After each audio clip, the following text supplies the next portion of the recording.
دا سلوي کوته پته به لګي چې سر په اسمان لګي پته به ولګي یارا دلته مې بیا ویډیو وکتله د افغانستان یو رسلر راغلی دی شیرخان نامې دی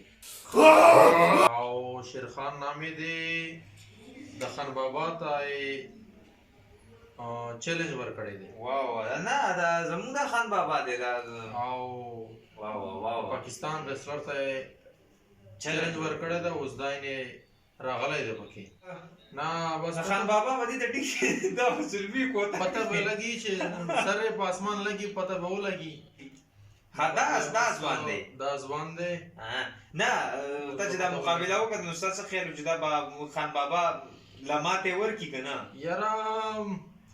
خو دا خبره ده چې مقابله پته به ولګي چې اوس څه کوي د مقابله ته ورې سړی خو روان ته شاته کا سړی خو روان دی ته شاته کا اوس ملګرو سړی روان دی د خان بابا سره مقابلې لپاره او مقابله کوي اوس ګورو چېرې څنګه سوکلتا چپیړه اینا وغیرہ څه ټوپک موپک دی که څه حساب کتاب دی څه لوټکي موټکي پکې دي که نه څه د چغو اوازونه وغیرہ دا پېشته که نه نو دا ټول اوس ګورو راځئ مقابله ته بس چیلنج اوس ته شاته کا سړی وګورو چې دا څه کوي دا رښتیا مقابله اوه دی لکه دا څه کوي نه بس اوس ما په خیال دا د خان بابا قلعه ده دا کور دی دا دی او دا هر کله خان بابا په چې کوم حجره ده یعنی دا هغه په ګیټ باندې نوځي او هغه چې کوم څوکیداران دي چې کوم د فیک څوکیداران مونږ هغه ولاړ دي او استقبال د شیرخان وکړو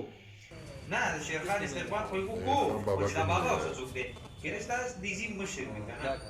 بابا کا میں چیلنج کر دے यार ये तो हम लोगों का उजरा है मेहमानों का उजरा है चैलेंज क्या चैलेंज चैलेंज करने के लिए आया मैं खान बाबा का चरण में आया चरण खान से चलने वक्त बाबा के साथ बात कर तो फिर आपको बताएगा सही है ज्यादा खान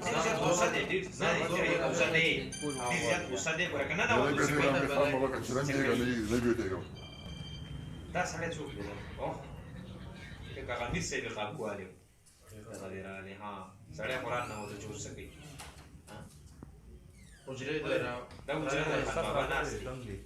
او هغه خان بابا ناست دی کس راغلی دي دم ونته او اجازه ورنه غواړي اوس خان بابا او چیلنج اجازه ورکړي که نه د مخکې کار او اجازه دې ورکړې که نه